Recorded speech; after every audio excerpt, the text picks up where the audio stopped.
Cette vidéo a été réalisée lors du Meetup Orléans Tech Talk du 14 décembre 2016 au labo. Nous avions placé une caméra IP dont l'image était projetée à droite de la présentation. Elle devait surveiller un panier rempli de chocolat. Un volontaire, désigné d'office au premier rang, avait changé le mot de passe administrateur de la caméra sans nous le communiquer. Je suis Régis Prison, j'ai travaillé à Ubisoft, fait un jeu vidéo web ensuite, et puis quelques années de développement web, j'en suis une quinzaine. On travaille avec Stéphane, qui se présentera ensuite sur du développement et de la sécurité web. On va vous parler ce soir principalement de sites web, de code, et un petit peu d'objets aussi connectés. Je voudrais juste préciser par rapport à l'intervention précédente qu'il y a des points qui vont un petit peu se rejoindre. On n'a pas forcément le même point de vue. Ça ne veut pas dire qu'on n'est pas d'accord avec ce qui a été dit, c'est juste que nous on se place vraiment strictement du point de vue du site web. Donc des petites différences, mais pour autant on n'est pas en porte-à-faux avec ce qui a été dit. Tu les présentes, Steph ? Stéphane Deveigne. Alors moi j'ai une formation de développeur à la base et aussi d'administrateur système et réseau. Régis, tu as précisé que tu travaillais chez Ubisoft. Oui, j'ai pas du tout parlé de ce qu'on fait actuellement. Mais donc, malheureusement, étant plus jeune que lui, j'ai pas eu l'occasion de travailler chez Ubisoft, mais j'ai au moins joué à Rayman, j'espère que ça compte. Et ça fait 4 ans que je travaille avec Régis et qui me corrompt régulièrement avec sa scène paranoïa. Donc, on avance dans le... C'était un filigrane dans la présentation précédente, enfin, on sait le coup. Donc aujourd'hui on travaille dans une société qui s'appelle Entre nous, on travaille aussi avec Bonjour Plus qui est un projet d'interphone connecté, donc on est aussi dans les objets. On fait partie du réseau Eden Cybercentre et Sphère Digitale. Et on attend un mot de passe.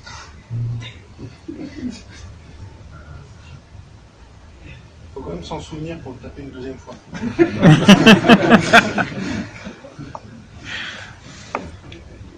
Et j'espère que c'est pas AZERTY. Non. Sinon c'est trop facile. Non, ça pas.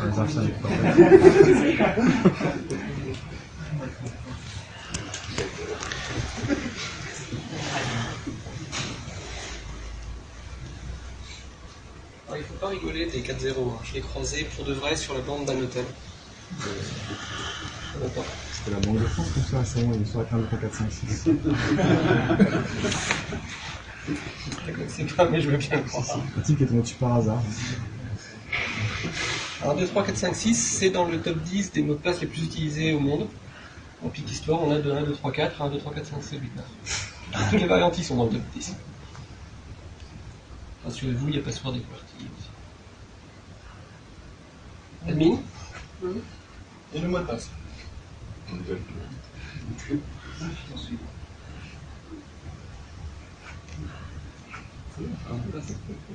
Obligé de l'enregistrer.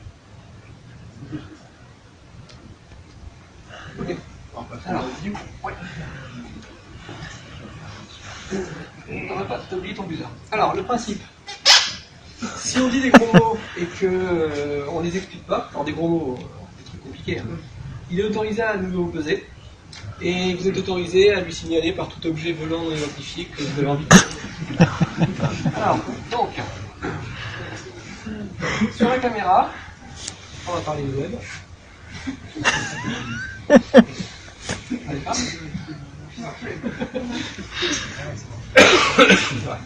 Donc, sur la caméra, on a notre trésor.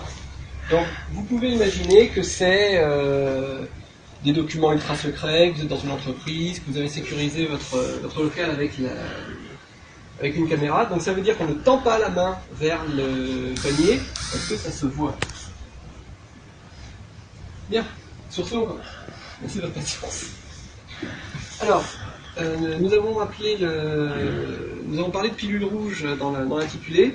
Pour le cas où certains n'auraient pas compris, il s'agit d'une inférence à Matrix, où il est proposé au héros de prendre une pilule rouge et de se réveiller dans le monde réel, ou de prendre une pilule bleue et de continuer à faire des beaux rêves dans le monde virtuel. Donc, pour ceux qui seraient tentés par la pilule bleue, on va régler le cas tout de suite, après ils pourront rentrer chez eux. Par la pilule bleue après. Donc pour la pilule bleue, très rapide, le monde est merveilleux, personne ne vous en veut, les utilisateurs sont vos amis, Et de toute façon, soyons honnêtes, la plupart des développeurs aujourd'hui travaillent dans des petites entreprises, pas connues, hein, on n'est pas chez Amazon, donc on les intéresse pas, hein, vu qu'on n'est pas connu. Alors, sur cette question-là, il faut se poser la question de ce qui va intéresser le pirate. Il a besoin d'argent, il peut aller braquer une banque ou aller braquer une épicerie. À votre avis, qu'est-ce qui est le plus facile? D'accord, mais 2, 3, 4, 5, 6. mon site a quand même été fait par des professionnels du développement web, donc je risque rien. Bon, alors, je pense qu'ici, ça sera assez malvenu de parler, de casser du sucre sur les dos des professionnels, même si on va le voir bientôt. C'est pas parce qu'on a appris à bien programmer qu'on a appris à sécuriser. C'est quelque chose de différent, on sait ou on sait pas, c'est pas une question de qualité. Bon, d'accord, donc mon site est peut-être pas entièrement sécurisé, mais c'est quelque chose qui arrive qu'aux autres. Moi, j'ai jamais subi d'attaque. Alors, une petite statistique simple, 100% des sites subissent des attaques, et souvent même avant d'être en ligne. Dès le moment où vous mettez un nom de domaine, il y a déjà des attaques dessus. Et ces attaques peuvent ne pas donner de résultats. Certaines peuvent effectivement conduire à des intrusions, ça a déjà été abordé. D'autres peuvent simplement voler des données. On s'en rend pas compte, ça continue, on a l'impression qu'on est en toute sécurité, alors qu'en réalité, on est juste un distributeur. Ah, bon. C'est peut-être le moment de prendre la pilule rouge, alors je pense qu'elle va avoir du mal à passer. Je tiens à faire remarquer que vous n'avez fait aucun jeu de mots sur les couleurs des pilules. Alors, sur la question de la loi, j'avais prévu de passer très très vite, je vais peut-être m'attarder un tout petit poil plus que prévu. Parce que ça, c'est l'arsenal juridique sur la question du piratage. Donc, le fait d'écouter du Wi-Fi, ça commence ici. Accéder ou se maintenir frauduleusement dans un système de traitement automatisé des données, c'est 2 ans de prison et 30 000 € d'amende. À partir du moment, de manière générale, à partir du moment où on n'est pas autorisé par le propriétaire, on se place dans une des cases. 2 ans, 3 ans, 5 ans. Donc ça commence sur le simple accès, on a la suppression, la modification de données, etc. Le faussé de fonctionnement, donc le déni de service, tout ce qui a pu être annoncé. À noter une petite mention spéciale, si vous avez un logiciel qui vous permet de faire tout ça et que vous n'avez pas une raison légitime, et une raison légitime, j'espère que développer un site web c'en est une, sinon on est tous mal, à ce moment-là, vous risquez la peine la plus lourde. Alors, à titre de comparaison, ça descend donc jusqu'à 5 ans de prison et 75 000 € d'amende. Détenir un bazooka, ça se situe ici. 3 ans de prison, 45 000 € d'amende. Vaut mieux attaquer des fourrons de neige. Alors, un site web, ce n'est pas qu'une jolie vitrine pour votre entreprise, c'est aussi une image de marque, des données. Et on va voir que les hackers ont plusieurs motivations possibles pour vous attaquer. Donc la première motivation, si elle vient, la première motivation, c'est, on va dire, la plus innocente, hein, c'est le tableau de chasse. C'est-à-dire, comme ça a été mentionné plus tôt, certains hackers, en fait, cherchent à hacker simplement par esprit de défi ou de challenge. C'est le bon vieux défi de l'homme face à la machine. Le problème, en général, avec eux, c'est qu'ils aiment bien se vanter de leur prise et ils vous décident une jolie cible dans le dos, pour les autres. La deuxième motivation, c'est le détournement. C'est-à-dire que là, on commence à rentrer dans les motivations financières. Donc on peut imaginer, par exemple, une personne qui s'amuse à rediriger absolument tout le trafic de votre site vers le sien, mais qui introduit de la publicité pour des sites tiers sur votre site et qui se fait rémunérer pour ça, voire carrément héberger une page cachée dans votre arborescence qui va être, mettons, une copie d'un site de banque, et ainsi c'est d'attirer des gens pour récupérer leurs données bancaires. Il y a la mise en panne, pure et simple. Ça s'est vu, des entreprises ont engagé des hackers et les ont rémunérés pour mettre en panne le site de leurs concurrents. Et le vol de données, ce qu'il faut savoir, c'est que les données, surtout quand elles sont personnelles, se revendent cher sur Internet. Donc, et il faut savoir également que, en tant qu'entreprise, si vous avez des données personnelles dans votre système, que ce soit un site Internet ou votre système informatique, vous êtes légalement responsable de la sécurité de ces données. Si elles se font voler et qu'un utilisateur porte plainte contre vous, c'est pénal. Et vous êtes donc à la fois victime et coupable. Oui, et au passage, si vous avez des données personnelles dans votre système informatique, pensez à faire une déclaration à la CNIL. Il y a eu un cas très récent une entreprise s'est fait voler des données personnelles, ils ont été déboutés au niveau du procès contre le pirate simplement parce qu'ils avaient oublié de faire leur déclaration à la CNIL des données personnelles. Donc pour éviter ça justement, éviter d'être le maillon faible, donc là on va parler essentiellement au niveau des informaticiens. Donc un des cas, les fichiers de sauvegarde, quand on développe une application, il est très séduisant régulièrement de dupliquer un fichier, par exemple en php.hold, pour en garder une trace quand on souhaite le modifier. On a aussi le cas des logiciels qui le font tout seuls. Un exemple, Symfony, quand on régénère une entité qui a tendance à faire des PHP tilde, ces fichiers-là, jamais en prod. Parce que ce sont des fichiers qui sont téléchargeables, et une fois qu'on les a téléchargés, on peut gentiment lire le contenu. Et donc tout votre code source. Téléchargeable parce que non interprété, puisque PHP ne prend en charge que les points PHP. Donc à la limite, si vous faites du php.hold, faites plutôt du .hold.php. Parce qu'au moins là, ils ne seront pas téléchargés, ils seront interprétés. Les sauvegardes de base de données, ça se fait aussi, mais jamais en prod. Pour les mêmes raisons. Les dossiers sensibles, on a souvent des dossiers bin, script, des choses ou simplement des dossiers avec des documents, on ne veut pas qu'ils puissent y accéder, mettez un htaccess là-dedans, bloquez l'accès. Pareil, vos dossiers d'administration, vous pouvez mettre des htaccess pour limiter l'accès à ces dossiers. Ça évite beaucoup de cas de brute force justement de login. Ou en tout cas, ça calme sérieusement le jeu. Les dossiers listables de base, les dossiers peuvent être listés. C'est-à-dire que vous rentrez dans le dossier, vous avez tous les fichiers qui s'affichent là. Et vous pouvez les sélectionner.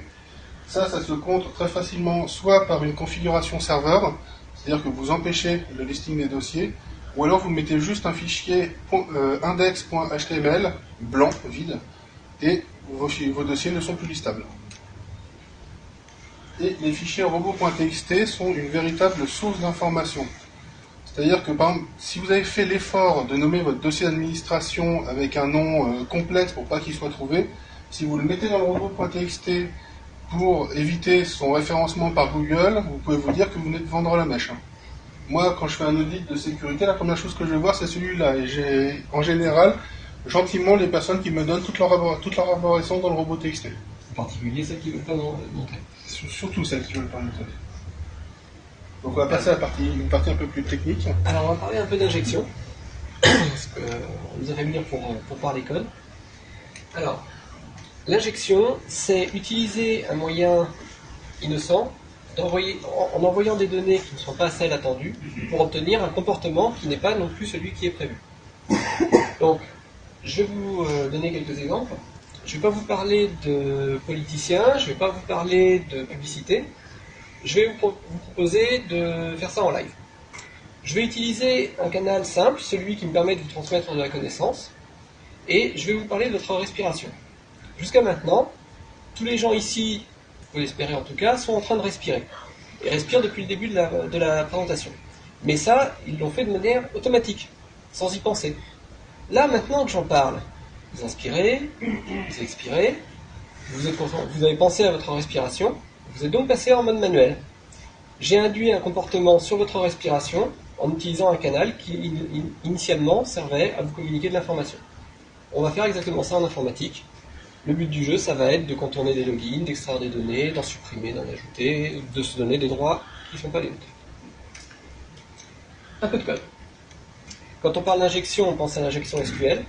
C'est pas la seule, mais c'est une qui marche bien. Donc voilà, on a un développeur, il a fait un petit champ d'identification et les logins et mots de passe vont aller dans une requête. Alors je pense que la plupart des gens comprennent, je vais quand même expliciter un petit peu pour ceux qui ne connaissent pas. Donc ce que va avoir attendu le développeur, c'est ce genre de comportement. Alors vous noterez, c'est pas AZERTY quand même. Normalement on n'affiche pas les mots de passe, mais là c'est possible de suivre. Donc l'admin vient ici, le mot de passe va là-bas, et on obtient une requête SQL donc qui va être envoyée à la base de données et interprétée. Donc récupérer tout de la table des administrateurs avec l'utilisateur admin et le mot de passe qui est là-bas. Alors déjà la première chose, c'est que ça veut dire que les mots de passe sont stockés en clair. C'est laid, c'est très très laid. Ça mérite la crucifixion. Bon, maintenant le pirate lui il connaît pas ce mot de passe, donc il ne peut pas passer par ces étapes-là. Mais il a bien envie de rentrer quand même. Alors il va essayer d'être plus sûr. Donc il va taper quelque chose comme ça. ça va arriver dans le champ de mot de passe, sauf que ça va donner ça une fois arrivé en SQL. Ça va dire, on veut admin avec un mot de passe vide, donc ça répond rien, pas de résultat, ou 1 égale 1. Ah bah 1 égale 1, oui, ça c'est bon. Donc on va renvoyer la première entrée, parce qu'en général on n'en prend qu'une. Et la première entrée, 99% du temps, c'est l'admin, donc ça tombe bien, c'est ce qu'on voulait. Ça marche aussi en mettant ça dans le champ de login. Dans ces conditions, la logique est un petit peu différente. On veut soit l'administrateur, soit que 1 égale 1 et que le mot de passe soit Orléans Tech Talk. Pour la deuxième partie, elle n'est pas bonne, donc elle saute, donc on veut l'administrateur. Et on a contourné la question du mot de passe. Donc surtout, pas de requête de mot de passe en même temps que le... Enfin, pas de vérification de mot de passe en même temps que le login. Alors du coup, est-ce que MySQL c'est le mal? Non. Les autres bases de données sont aussi sujettes à ce genre de choses. On a vu même des choses pires que ça. Simplement, c'est très utilisé. Bon. Après, faut pas se leurrer, MySQL, c'est la source de données, c'est pour ça qu'on va l'attaquer. Mais c'est pas le seul problème possible. Celui-là, j'aime beaucoup. Alors, grossièrement, on récupère l'adresse utilisateur d'après ce qu'on a dit initialement. Je reviendrai sur la fonction et pourquoi je l'ai mis là après. Et puis, une fois qu'on a récupéré les informations de cet utilisateur, on compare le mot de passe qui est crypté en base de données au mot de passe envoyé en clair par l'utilisateur et qu'on crypte aussi. Et ça, normalement, c'est une bonne démarche. Ça se passe bien. Des fois. Donc, on retrouve le mot de passe de notre administrateur, on le crypte avec l'algorithme MD5 et on obtient cette chaîne de caractères. Et puis, on va prendre le mot de passe du pirate, 0, 1, 4, parce qu'il ne faut pas s'embêter avec des trucs trop compliqués. Et on passe en MD5, et on obtient cette chaîne. Et arrivé là, le pirate, avec son mot de passe 014, eh bien, il est logué en tant qu'admin. Oui, vous voyez bien que c'est la même chaîne. Ici et ici, c'est bien la même chose, non?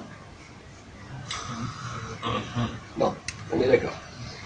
Mais PHP, il est un peu trop coulant avec les types. Une chaîne de caractères, un nom, ça dépend des fois. Là, en l'occurrence, il va faire un truc très bête. Il va dire, ah bah, à partir du A, ça doit être des trucs inutiles, je m'arrête au A. Puis là, le A, il est ici, alors ça pourrait être autre chose. Et donc, il va garder 0E, il suffit de chiffres, 0E7. Et ça, pour lui, c'est 0 fois 10 exposants quelque chose. Et 0 fois ce que vous voulez, ça fait toujours 0. Donc, on a 0 qui est égal à 0, donc le mot de passe est valide. Et celle-là, je l'avais pas vu venir non plus quand je l'ai découvert. Et ça se contre avec un truc tout bête. C'est ici. Il ne faut surtout pas un double égal, il faut un triple égal, puisque là, on teste aussi qu'on a bien affaire à deux chaînes de caractères. Et comme c'est bien deux chaînes de caractères, il ne fait plus la conversion en flottant, et donc il considère que c'est plus le même mot de passe. Alors, je vous accorde que c'est un cas particulier, sur un autre mot de passe qui ne serait pas 0E quelque chose, ça ne fonctionnerait pas. Mais ça a d'autres applications. Donc c'est pas à négliger quand même. Je me permets. Alors, les URL, c'est aussi assez cool pour faire de l'injection. Donc là, on va imaginer sur un site qu'on veut prendre des nouvelles à partir de la position 1. Donc voilà, on a une requête. On veut l'idée et le titre de l'article à partir de la position 20 et on en veut 10. Donc ça va nous donner cette requête-là. Ou celle-là. Alors, là, on a envoyé donc tout ce qui est en blanc.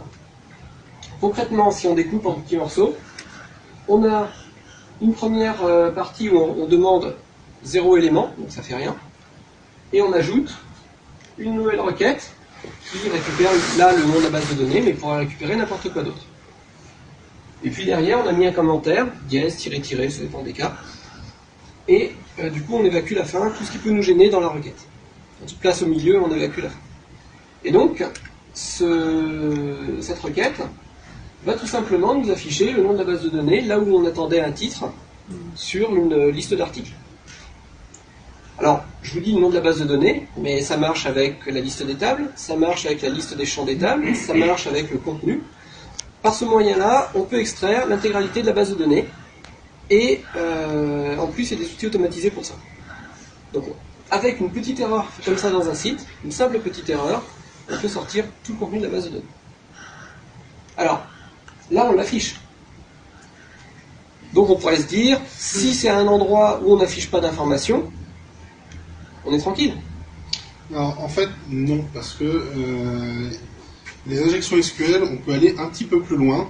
Par exemple, si on n'a pas de renvoi d'informations comme ça, On peut partir simplement d'un postulat, exemple, est-ce que le mot de passe administrateur commence par A?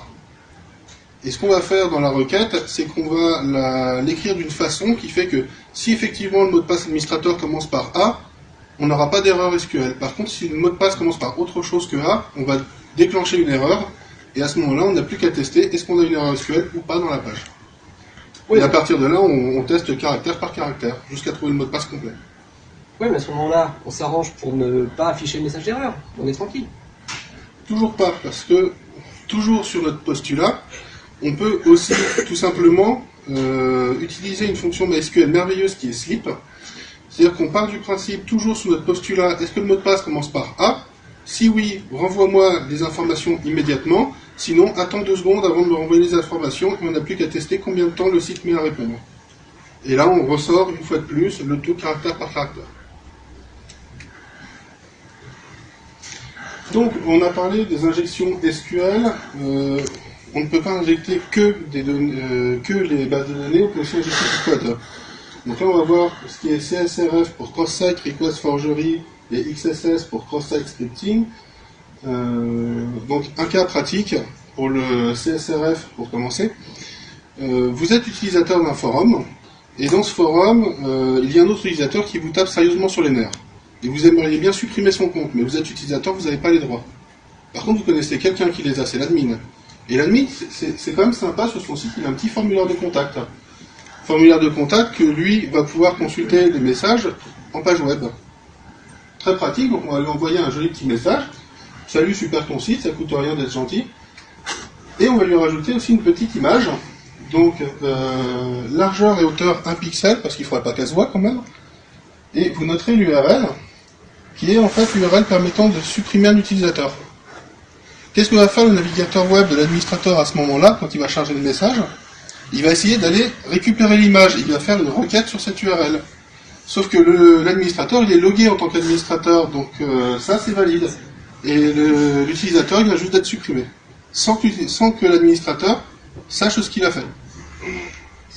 Alors, une petite précision au passage, les frameworks comme Symfony intègrent des systèmes qui permettent d'éviter qu'une requête simple, sans être passée par une page avant, fonctionne. Mais c'est pas natif de PHP. Alors, on peut aussi faire ce genre de choses. Donc là, on rentre dans le XSS, c'est injecter du JavaScript. Si c'est pas sécurisé, là, l'administrateur aura un joli petit message comme celui-là, où on peut voir le numéro de session. Alors là, comme ça, c'est innocent. Par contre, au lieu d'afficher une fenêtre, on pourrait se l'envoyer à nous, le numéro de session. Et à partir de là, on prend notre cookie du site, on remplace notre numéro de session par celui-là et on est logué en admin.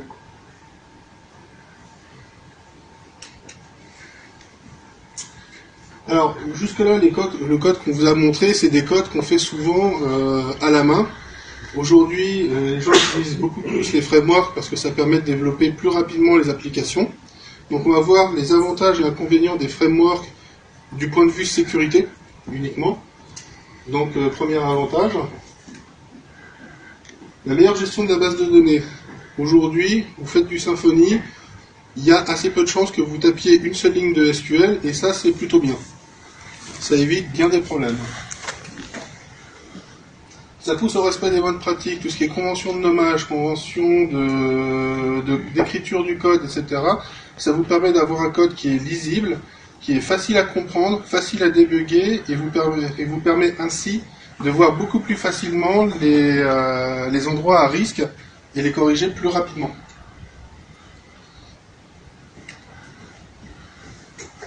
Les frameworks sont aussi suivis par des communautés plus ou moins importantes qui relisent le code, et certains le relisent essentiellement du point de vue sécurité.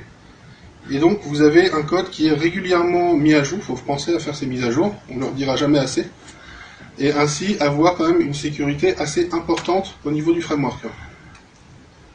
Donc les inconvénients, c'est qu'on peut avoir une fausse impression de sécurité justement. Ce n'est pas parce que vous utilisez un framework que ça vous dédouane de tester vos chaînes de caractères. La sécurité reste importante. Il faut tester. Ne jamais faire confiance à l'utilisateur, règle numéro 1. Les frameworks aussi, on installe souvent des modules, bundles, plugins, en fonction du framework, on appelle ça différemment. Ce qu'il faut savoir, c'est qu'il vous suffit d'un seul module avec un code un peu douteux. Il peut respecter les conventions de nommage, les conventions d'écriture du framework, mais avoir une sécurité un petit peu trop faible, et il suffit d'un seul module pour que tout votre site devienne complètement vulnérable aux attaques. Il suffit de relire un plugin. Il n'y a personne ici. Est-ce qu'il y a ici quelqu'un qui relie ces plugins quand il les installe? Je me sens seul. Le code est un petit peu paranoïaque quand même. Alors, une application dans PrestaShop. Alors, je ne sais pas si vous êtes au courant, PrestaShop 1.7 vient de sortir et il utilise Symfony. Donc, j'ai installé un PrestaShop tout propre, tout beau, et puis j'ai juste mis un module. Alors, j'ai fait le module exprès pour qu'il soit pas bien, hein, on va se mentir. Mais je voulais voir à quel point Symfony mettrait en échec, ou même PrestaShop tout court, mettrait en échec mon module, les injections que je peux faire dedans. Donc voilà, le truc à la base, c'est un petit script Ajax, je l'ai mis en rouge pour que ce soit plus lisible, qui renvoie un fabricant actif. Alors j'ai été sur les fabricants tout simplement parce que c'est un PrestaShop tout neuf, il n'y a pas grand chose dedans, il n'y a pas encore de clients. Ça serait plus intéressant d'aller chercher les clients évidemment pour en parler. Et puis là, j'ai repris la même requête que tout à l'heure qui allait chercher le nom de la base de données. Et tout d'un coup, mon client, il s'appelle PrestaShop. Alors, c'est pas autre chose que le nom de la base de données, en l'occurrence. Et donc, on a repris la même chose. Autant il fallait un producteur actif, autant là, je demande quelqu'un qui ne l'est pas. On aurait pu mettre un nombre à virgule pour éviter d'avoir des gens inactifs qui arrivent, parce qu'il faut toujours annuler le début. Et puis donc, on demande la base de données. Et puis, pour aller un petit peu plus loin, eh ben, j'ai demandé plutôt un email et un mot de passe de la table des employés, donc des utilisateurs du back-office. Là, j'ai récupéré un email et une chaîne cryptée.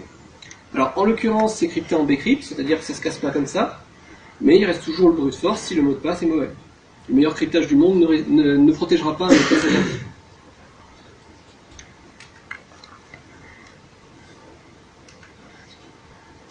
Alors, pour quelques conseils pratiques. Donc, on a parlé du double légal et du triple légal. Je ne vais pas revenir dessus.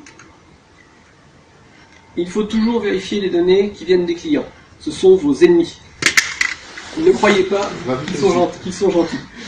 Donc, ce qui peut venir des URL, des formulaires, des entêtes, de Ajax, même si c'est une application qui se connecte à vous, vous ne pouvez pas être certain qu'elle n'a pas été falsifiée. Même si c'est un envoi automatique. Il faut forcer les nombres. Là, dans l'exemple pour un entier, quand on sait que c'est un entier, on n'a pas de raison de ne pas dire à PHP, alors c'est valable pour JavaScript, c'est pas valable pour les langages fortement typés, on n'a pas de raison de ne pas dire c'est un entier.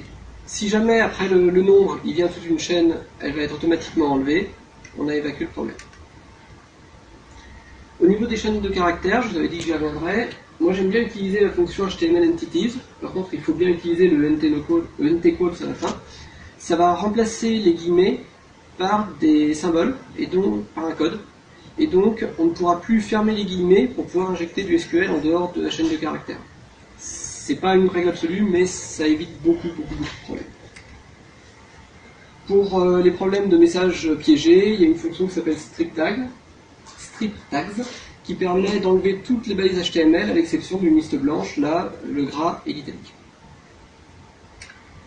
Et puis, au niveau du SQL, utiliser les requêtes préparées quand on n'est pas dans un framework, c'est une bonne idée. Donc c'est un système qui sépare les arguments et la requête elle-même. C'est pas 100% fiable, mais presque. Après, les frameworks qui permettent d'avoir des objets qui reflètent les informations en base de données, ça marche bien aussi. Quelques conseils généraux. Il est important de former les équipes et pas seulement techniques. Si vous faites un super code et que, pour revenir sur les mots de passe, encore une fois, les mots de passe ne sont pas bons ou communiqués, ça n'a aucun intérêt. Il faut encore une fois penser à faire une mise à jour, on ne le dira jamais trop. Adopter une saine paranoïa, je ne peux que vous y inviter. C'est juste ce qu'il faut de paranoïa. Assez, mais pas trop. Un peu plus c'est mieux, mais... Et puis, on peut se faire aider par des spécialistes. Donc ça va être l'instant pub. Nous sommes capables d'auditer du code, de faire des tests d'intrusion, mais aussi de former une équipe à auditer son propre code ou de l'assister. Au passage, on a écrit un petit livre blanc qui concerne les gens qui ne sont pas techniques et qui ne comprendraient pas pourquoi il faut payer pour la technique, pour la sécurité, pardon, et donc qui est consultable sur notre site. Enfin, on n'a plus. Dans quelques jours. Bon, et la caméra?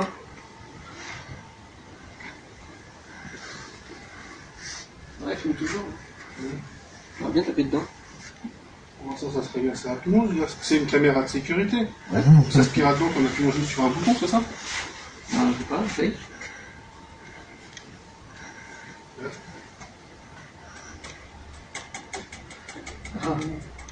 C'est ce qu'on appelle un effet Bonaldi. C'est ça. Ah oui, non, c'est pas grave. Alors, à tout hasard. Ok, bon, ça, c'est ça me fait peur. Ah, bah, c'est mieux là. On a relevé des petites images.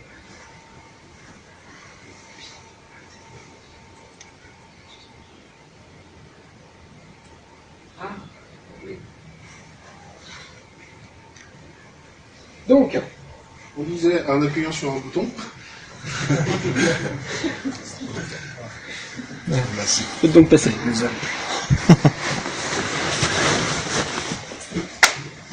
La gravité toujours. Toujours la gravité. C'est chouette hein, une caméra de sécurité. Heureusement que la protection est efficace. Bon alors, J'espère que c'est pas vendu pour surveiller des enfants. Hein. bah précisément si.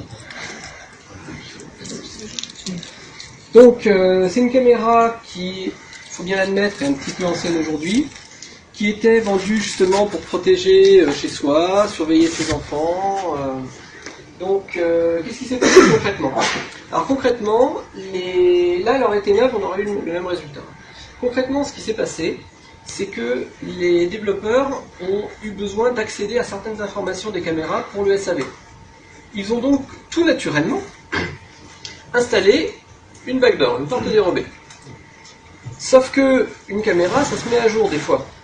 Et dans ces cas-là, on peut télécharger le firmware, on peut le décompresser. Et évidemment, les gens le font. Et dedans, ils ont trouvé la backdoor, le login et son mot de passe. Évidemment. Alors, bon, le fait d'accéder à quelques scripts d'administration, c'est pas si grave. Sauf quand un de ces scripts passe directement l'argument en URL au shell Linux qui est contenu dans la caméra. Et en tant que root. Donc à partir de là, bah, on a juste fait un PS pour obtenir la liste des processus sur la caméra, puis on a tué le serveur web, on a tué le flux vidéo. Là, on n'a rien fait de plus. C'était pour faire simple. Et donc, ce qu'on a fait, c'est qu'on a appuyé sur une touche qui a lancé une macro, qui n'a pas voulu se lancer en mode présentation, et qui a simplement appelé un script qui a juste fait un appel à cette backdoor pour dégager le flux vidéo. Alors là, pour le coup, ça a l'air assez anodin. Quelqu'un qui surveille, il va se dire « Ouais, mais ça bouge pas. » D'accord. Si c'est une salle serveur, votre salle serveur, il n'y a pas grand-chose qui bouge voilà. dedans. Ensuite, vous ne savez toujours pas ce qui s'y sera passé pendant que l'image aura été figée. Et puis, il est tout à fait possible d'enregistrer un flux et de le rediffuser. Parce que là, on a arrêté la diffusion du flux. On aurait pu la remplacer. Et ce n'est pas l'usage le pire. À partir du moment où on a la main sur une caméra, rien ne nous interdit de la placer en tant que proxy. Elle peut se mettre à distribuer des IP aux machines sur le réseau, et puis tout le flux peut passer par elle. Puis elle leur dirige vers le vrai routeur. Arrivé là, personne ne se rend compte de rien, mais elle reçoit tout vos mots de passe en clair. C'est un espion dans les murs. Alors ça c'est l'image. On a tout assis. Voilà. Alors, quelques exemples de problèmes avec des objets connectés.